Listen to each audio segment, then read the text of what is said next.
찬송가 285장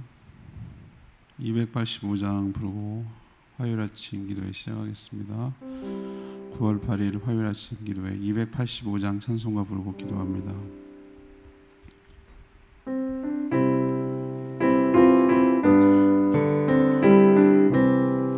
주의 말씀 받은 그날 참 기쁘고 복되도다.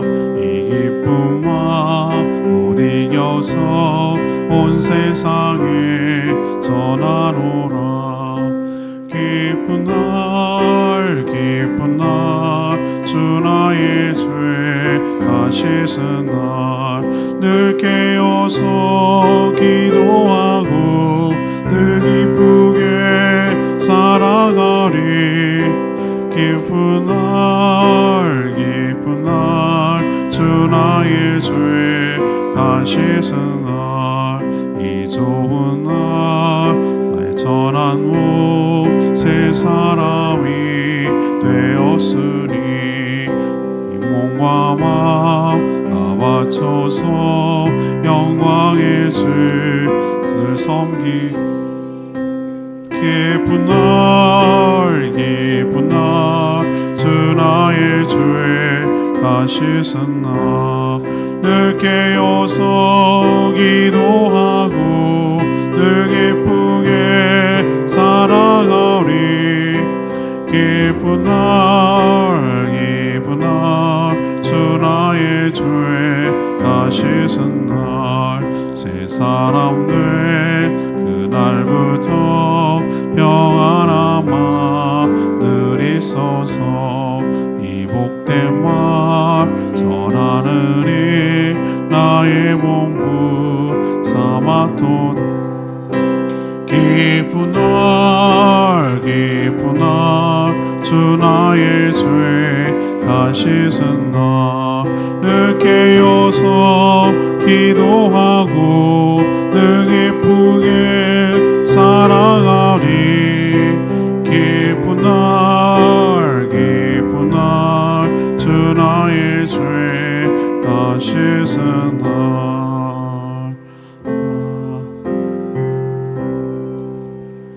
찬양지 171장입니다. 찬양지 171장 선포하라.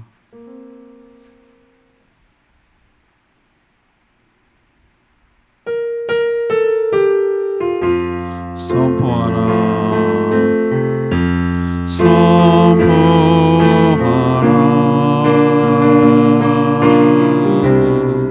부활하신 영광의 주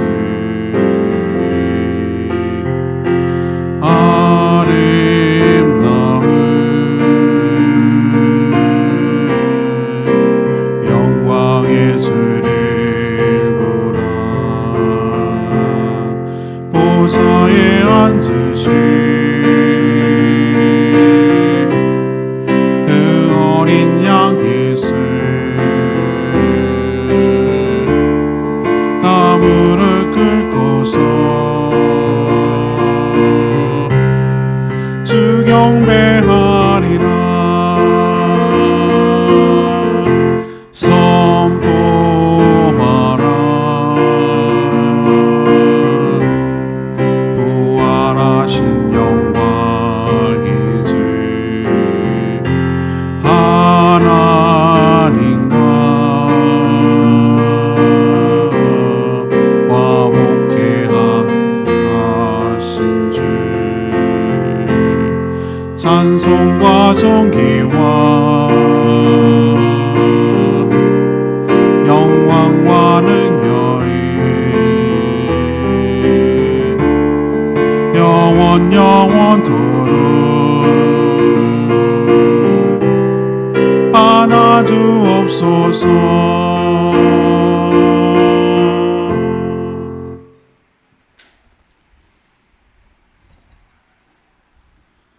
하나님 말씀 고린도후서 4장 1절에서 6절까지 말씀 교도하겠습니다. 오늘은 9월 8일 화요일 아침입니다.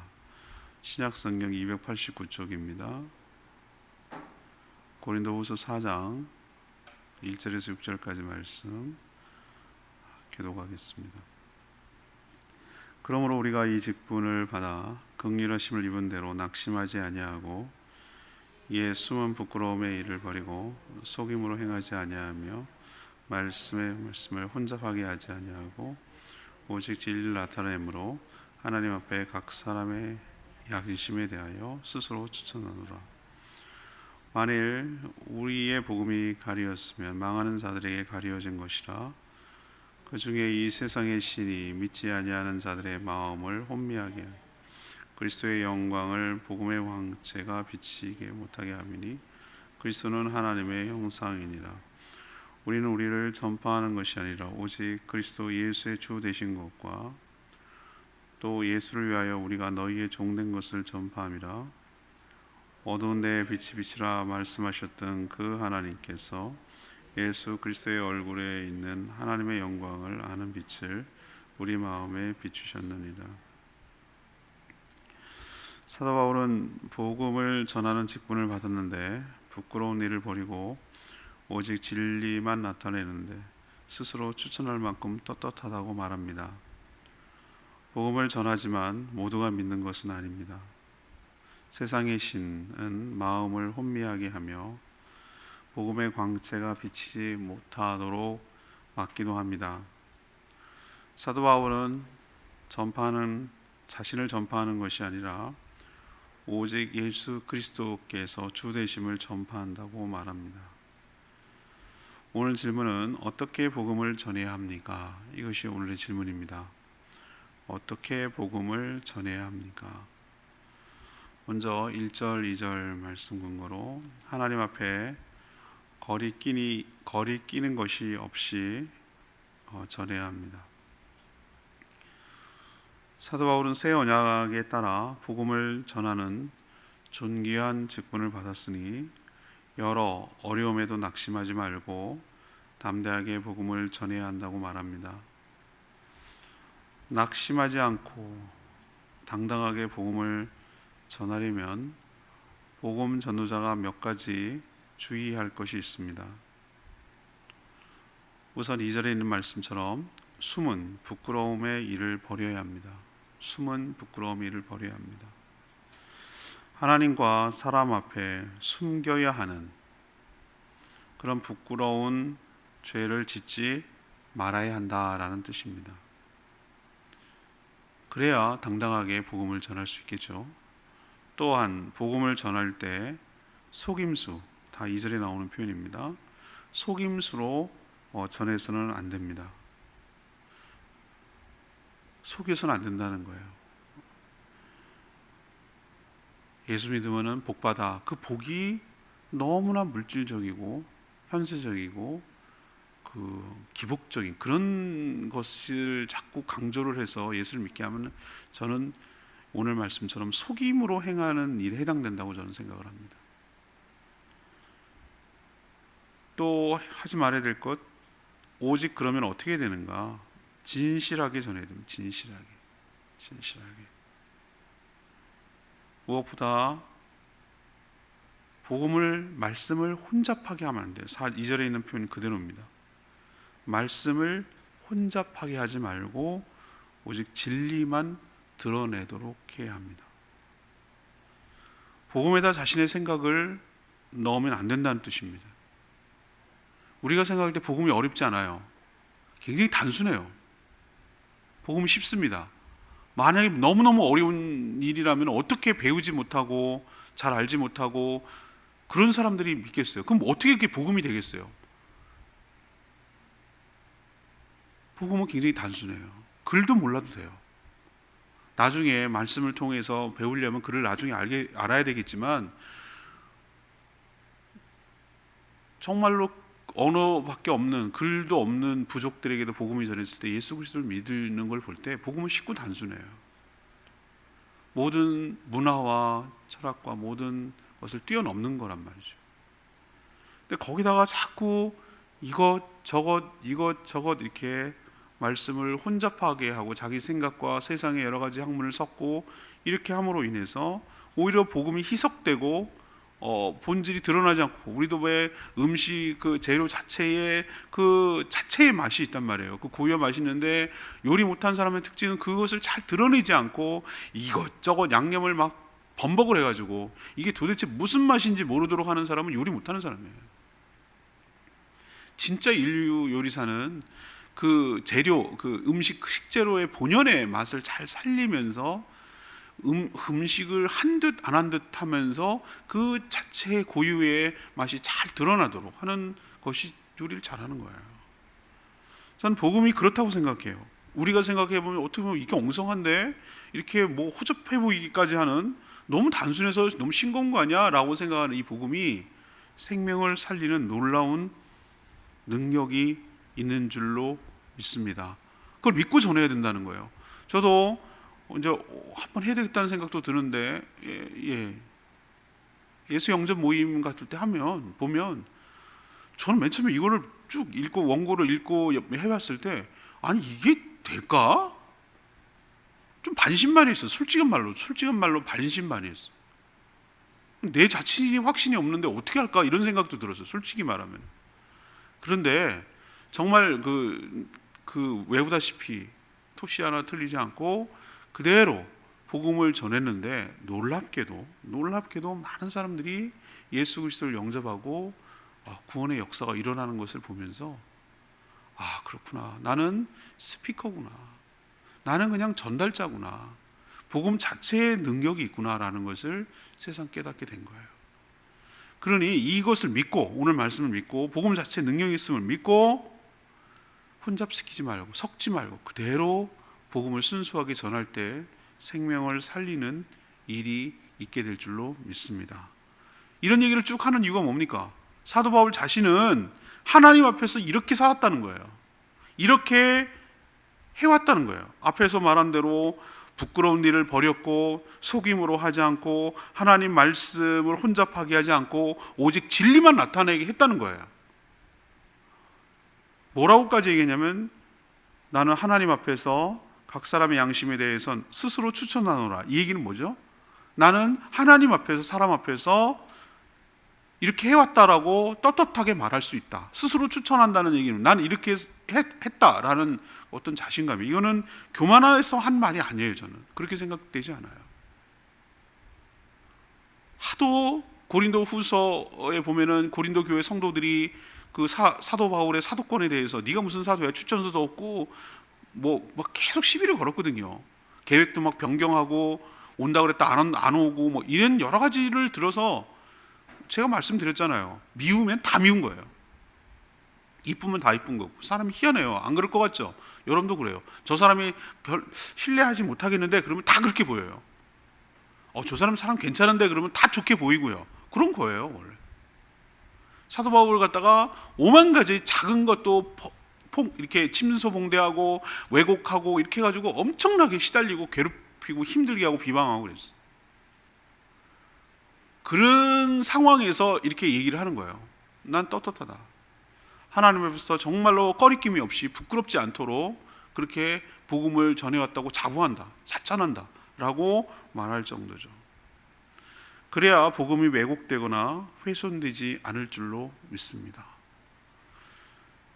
저는 마음이 속상하고 저도 여기서 자유롭지 못하고 참 조심스러워야 되는 일이긴 하지만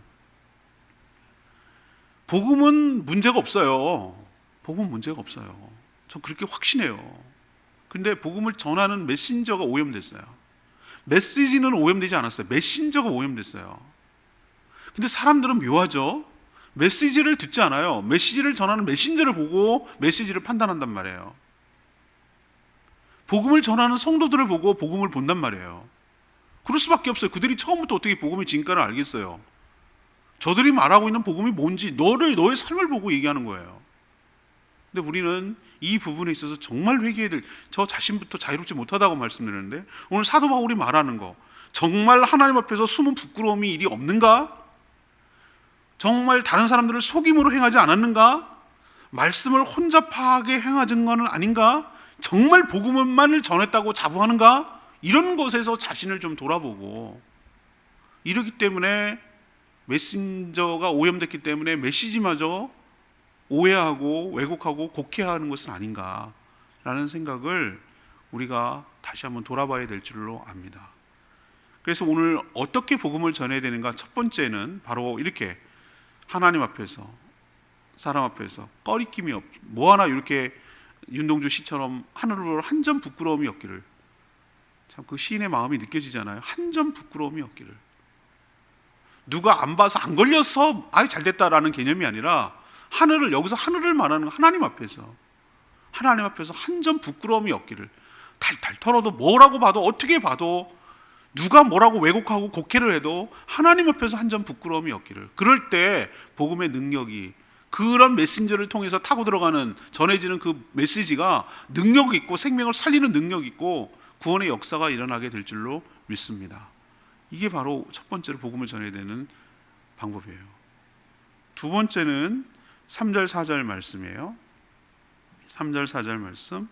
복음을 방해하는 악령의 역사를 이겨내야 될 줄 압니다. 복음을 방해하는 악령의 역사를 이겨내야 합니다. 복음을 전하는 족족 모든 사람이 다 받고 믿을까요?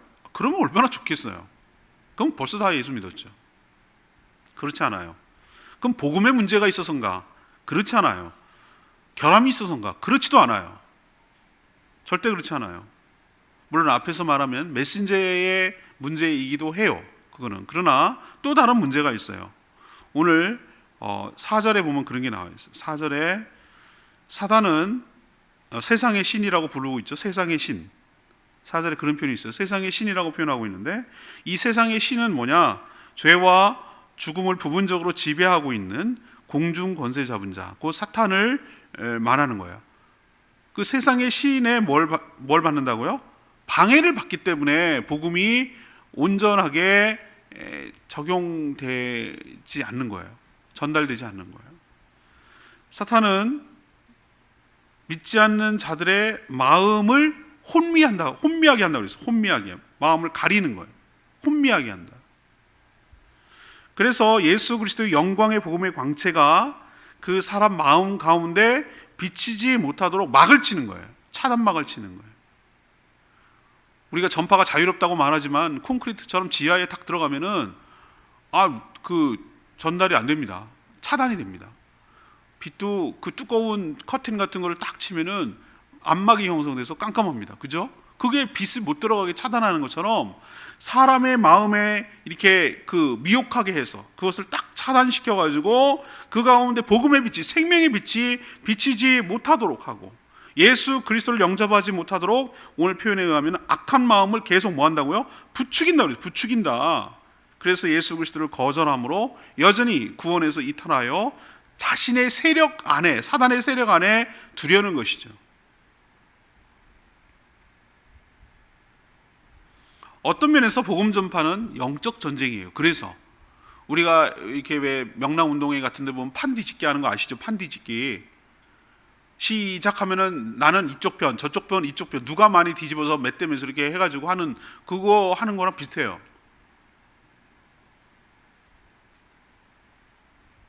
그냥 중립이 없잖아요. 자신의 악한 영들 입장에서 보면은 자기 세력 아래에 있던, 자기 마음대로 종처럼 부리던 이 어리석은 미혹된 인간은 자기가 사단의 종살이를 하고 있다는 사실조차 몰라요. 모른다니까요.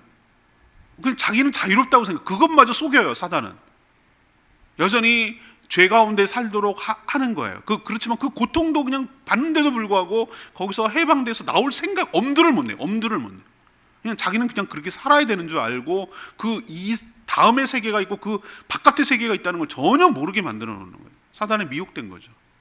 가둬버리는 거죠.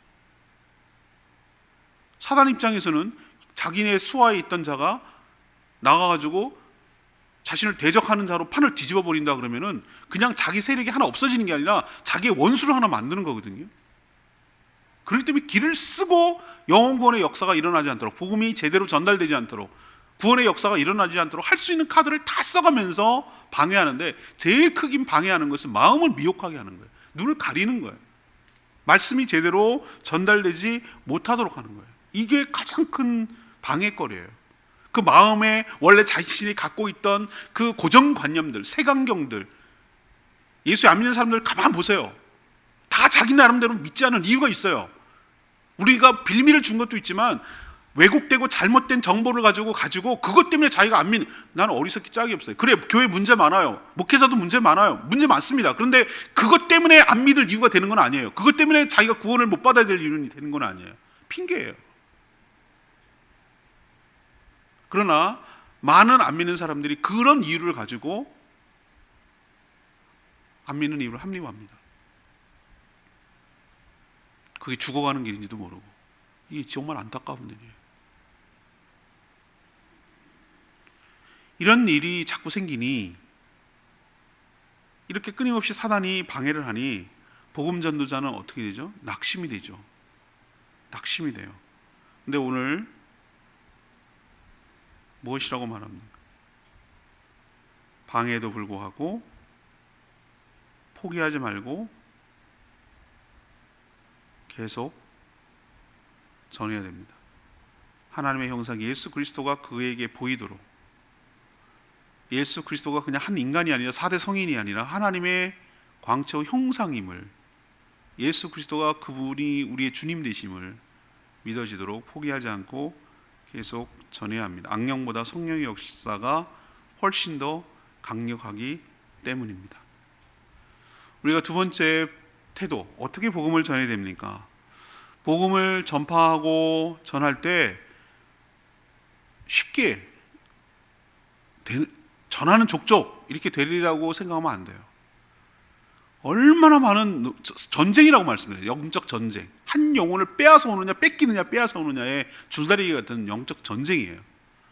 서로 치열하게 싸워요. 그런데 우리가 강력하게 성령으로 무장하고 정말 강력하게 하지 않으면 순순히 사단의 세력이 내놓지 않아요. 여러분들의 강한 기도가 필요하고 우리가 순수해야 돼요. 복음 메신저가 순수해야 돼요. 그래야 빌미가 되지 않냐고 복음의 능력이 있어서 구원의 역사가 일어나게 될 줄로 믿습니다. 그러니까 복음을 전할 때 이런 방해, 이런 어려움들이 있다라는 것을 염두에 두고 생각하고 각오하고 복음을 전해야 될 줄로 압니다. 세 번째는 5절 6절 예수 그리스도께서 주되심을 전해야 합니다. 사도 바울은 앞에서 자신은 하나님 앞에서나 사람 앞에서 부끄러울 것이 없도록 그렇게 전했다고 말했습니다. 이렇게 당당하게 말할 수 있는 이유는 그는 자신을 전파한 것이 아니라 오직 예수 그리스도를 전파했기 때문이라고 말합니다. 이게 굉장히 중요한 얘기예요. 앞에서도 말했지만 말씀을 혼잡하게 하는 가장 큰 원인이 뭔지 아십니까? 말씀을 그대로 전해야 되는데 말씀을 전하는 게 아니라 자신을 전한단 말이에요. 메시지를 전해야 되는데 메신저를 전한단 말이에요.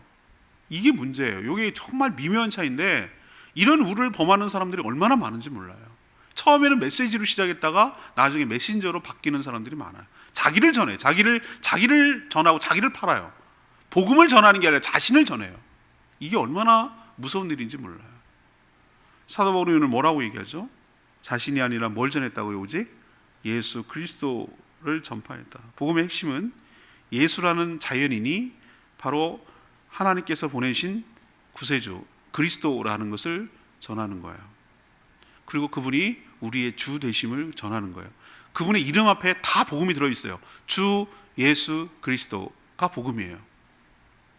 그분이 나의 주님이고 그분이 나의 구원자란 뜻이에요. 예수라는 분이 2000년 전에 그 팔레스타인 나사렛 동네에서 살았던, 예루살렘 활동하지 않고 베들레헴에서 태어나 나사렛에서 살던 그 자연인 예수라는 자가 하나님을 위해서 하나님의 아들인 동시에 바로 우리의 그리스도라는 것을 전하는 거예요.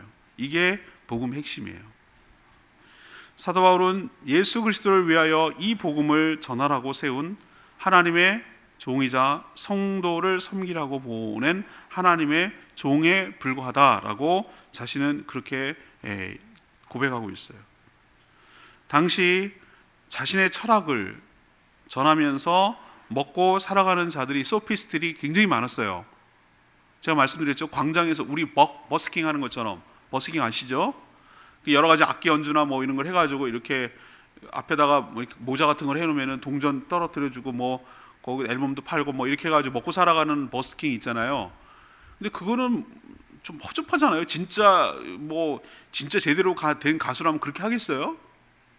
정식으로 무슨 방송이라든지 음원 제공 이런 식으로 해가지고 수입을 얻는 루트가 있을 건데 그런 능력이 안 되니까, 극장에서만 안 되니까 그냥 자유롭게 그냥 이렇게 하고 살아가는 사람인데, 그런 식으로 옛날에 직업이 뭐였냐면 이 사도 바울 당시에 광장에서 이렇게, 그때는 광장 문화였으니까 광장의 한 구트기에서 연설을 하는 거예요. 사람들을 막 혹하게 할, 아주 재미나게도 하고 감동도 주고 뭔가 신선한 정보도 제공하고 이런 식으로 해가지고 자신의 생각을 팔아먹고 살아가는 그 소피스트 철학자들이 엄청 많았단 말이에요.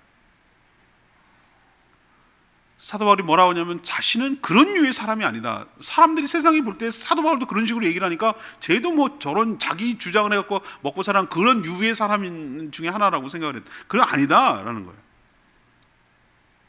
하나님께서 어둠 가운데 빛을 창조하시고 빛이라고 하듯이 그랬잖아요. 어둠 가운데 있어 빛이 있으라라고, 빛이 있었잖아요. 그런 것처럼 성령을 통하여 사람의 마음에 하나님의 영광을 아는 빛을 비추게 하실 것이다. 그러니까 자기가 하는 게 아니라 성령께서, 하나님이 빛이 있으라라고 하셨듯이 성령을 통하여 각 사람의 복음의 빛이 비춰지도록, 그 어둠을 뚫고 그 마음에 복음의 한 줄기 빛이 비춰지도록 그렇게 하실 것이다. 나는 전달자에 불과하다.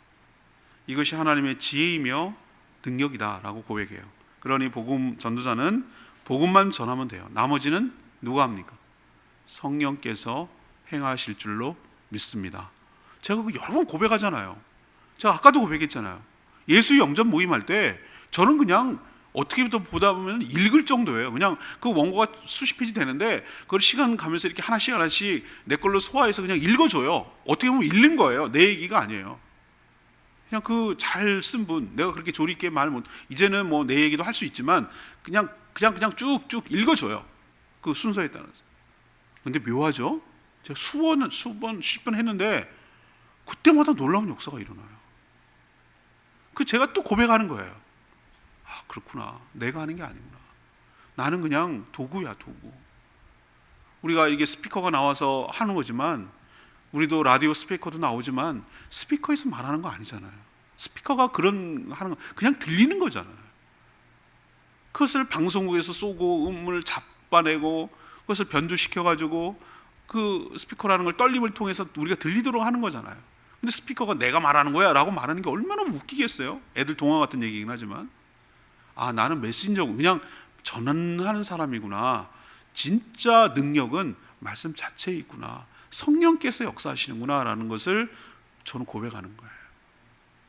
우리도 예수 그리스도께서 주 되심을 전하고 살아가는, 그리고 전하기만 하는 것이 아니라 내가 그렇게 살아가는, 예수 그리스도가 나의 주인 되시고 예수 그리스도가 나의 구세주 되신, 구원자 되신다는 것을 정말 믿고 그렇게 살아갈 때 우리 자체의 삶이 하나의 메시지가 되고 복음이 될 줄로 믿습니다. 오늘 말씀 2절 말씀, 이에 숨은 부끄러움의 일을 버리고 속임으로 행하지 아니하며 하나님의 말씀 혼잡하게 하지 아니하고 오직 진리를 나타내므로 하나님 앞에서 각 사람의 양심에 대해 스스로 추천하노라. 아무리 메시지가 좋아도 그 메시지를 전하는 메신저가 나쁘면 그 메시지의 진정성을 의심받습니다. 복음이 생명을 구하는 하나님의 지혜와 능력이지만 이 복음을 전하는 자의 태도와 자세도 매우 중요합니다. 믿음은 복받는다는 식의 이 천박한 기복주의는 사기에 가깝습니다. 제가 말씀드렸잖아요. 속임으로 하지 아니하고. 우리는 많이 속였어요. 그동안 우리 한국 기독교가 70년대 80년대 속였다고, 사람들을. 저 그렇게까지 생각해요. 속였다. 예수 믿으면은 승진하고, 예수 믿으면 합격하고, 예수 믿으면 사업 확장하고, 그게 축복이라고 천박하게 그렇게 만드는 장본인이 우리란 말이에요. 말씀을 왜곡시켰단 말이에요. 이 죄값을 지금 우리가 받고 있는 거예요. 저 그렇게 생각해요. 그게 아닌데, 말씀이 아닌 자기 신념이나 철학은 복음을 혼잡하게 만듭니다. 지금 보면은 말씀보다 이데올로기가 더 우선인 이게 바로 말씀을 혼잡하게 하는 거 아니면 뭐겠어요? 언제 예수 그리스도께서 반공 친밀을 하라고 그랬어요? 언제 복음을, 교회를 이용해가지고 정권을 타도하는 데 이용하라고 그랬어요? 어디에? 그런데도 불구하고 말씀에 미혹이 돼가지고, 악한 영의 미혹이 돼가지고 말씀을 왜곡하고 그리스도의 몸을 갖다가 악용하고 복음을 왜곡하게 만들어서 오히려 복음 전하는 걸 방해하고 막아서는 그 잘못을 지금 이 말씀을 통해서도 보여지잖아요. 전 세상을 읽을 줄 아는 눈도 없습니다. 그렇게 전문적으로 배워본 적도 없고요. 저는 오로지 매일매일 말씀만 묵상할 뿐이에요. 그런데 희한하죠? 말씀 속에 다 해답이 들어있던데요. 저는 세상이 보이던데요, 이해가 되던데요, 그리고 어떻게 살아가야 되는지 지혜가 생기던데요. 다 여러분 보이지 않으세요? 말씀을 쭉 묵상하고 매일매일 하면 그때그때마다 이 시대를 분별하게 만들고 이 시대를 분석하게 만들고 볼 수 있는 눈이 열리도록 하나님께서 은혜를 주시던데요. 이래서 하나님 말씀을 중요하고, 말씀을 통해 세상을 보고, 말씀을 통해 자신을 보고, 말씀을 통해 하나님을 볼 수 있는, 예수 그리스도를 볼 수 있는 눈이 열리게 되기를 간절히 바랍니다. 전도자가 거룩해야 그 복음도 순전히 전달되는 거예요. 복음 자체는 문제가 없어요. 이 전달하는 이 메신저들의 문제예요. 우리가 정말로 하나님 앞에 회개하고, 우리가 2절 말씀대로 그렇게 복음을 왜곡시키도록 잘못 오염시켜서 전달하는 것은 아닌지 다시 한번 우리가 반성하고 돌아설 때 조국교회가 다시 회복되고 다시 하나님의 영광을 되찾아오게 될 줄로 믿습니다. 오늘 질문이 뭐였습니까? 어떻게 복음을 전해야 합니까? 어떻게 복음을 전해야 합니까? 이것이 바로 오늘 질문이에요. 첫 번째는 하나님과 사람 앞에서 뭐가 없어야 된다고요? 꺼리끼는 일이 없어야 된다고요. 부끄러운 일이 없어야 된다고요. 속이면 안 된다고요. 말씀을 섞으면 안 된다고요. 두 번째는 복음을 방해하는 악령의 역사를 이겨내야 됩니다. 분명히 사단도 이 자체도 나는 악한 영의 방해라고 생각하는데 교회를 무너뜨리려고 얼마나 지금 신바람 났겠어요?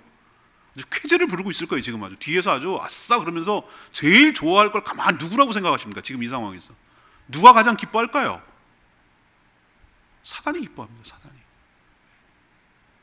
교회가 완전히 망가지고 타도의 대상이고 적폐의 대상이고 없어져, 이 세상에서 없어져야 될 대상이라고 여기게 만드는, 그렇게 만드는 게 누가 가장 예수 그리스도께서 기뻐하실까요?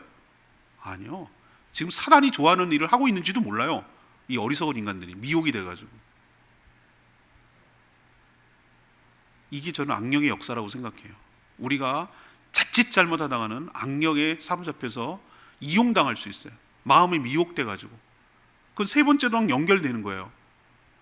예수 그리스도께서 주되시다는 것을 전해야 되는데 자기를 전한단 말이에요. 자기를. 예수를 이용하는 것뿐이고, 예수를 소재일 뿐이고 자기를 전한단 말이에요. 대부분 거짓 선지자들 보세요. 예수는 그냥 갖다 붙여놓고 목사라고 그래요. 교회라고 그러기도 하고요. 근데 가만히 얘기 들어보세요. 예수는 안 전해요. 자기를 전해요. 자기 생각을 전하고, 자기 신념을 전하고, 자기 철학을 전하고, 자기 정치 사상을 전하고. 이게 문제라고. 이게. 이래서 망가지는 거예요. 분명히 말하지만 교회를 이렇게 훼손하고 그리스도의 몸을 망가뜨린 죄값이 얼마나 무서운가, 얼마나 이게 무시무시한 죄인가 라는 것을 우리 눈으로 확인하게 될 줄 압니다. 이런 유의 죄는 상상도 할 수 없을 정도의 큰 죄예요. 단순히 뭐 사기치고 이 정도 급이 아니에요. 이거는 그리스도의 몸을 훼손하고 복음을 방해한 죄이기 때문에 상상도 할 수 없는 죄예요. 이건 정말 무서운 죄값을 받을 거예요. 전 확신해요. 그렇게 될 거라고. 우리 눈으로 그 결과를 보게 될 거예요. 오늘도 이렇게 복음이 막히고 복음 전하기 어려운 이때에, 더 힘들어지고 있는 이때에 우리가 오늘 말씀을 통해서 정말로 깨어 있어서 복음을 전하는 데 힘쓰는, 생명을 살리는 데 힘쓰는 저와 여러분 되기를 소망합니다. 오늘 말씀 붙들고 171장 찬양지 부르고 기도하겠습니다. 찬양지 171장입니다.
찬송과 존귀와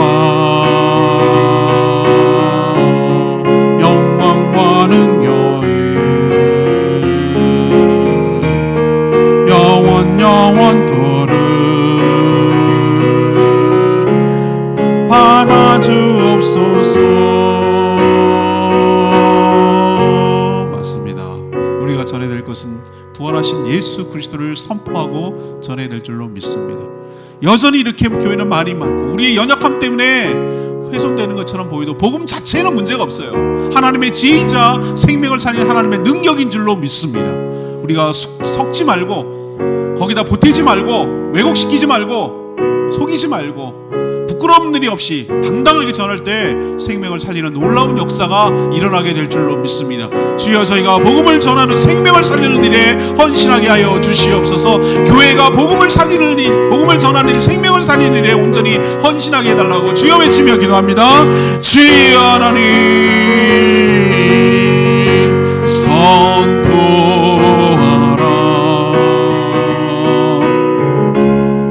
부활하신 영광의 주 아름다운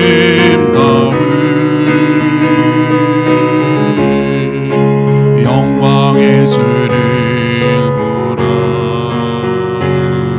보좌에 앉으신 그 어린 양 예수 다 무릎 꿇고서 주 경배하여라.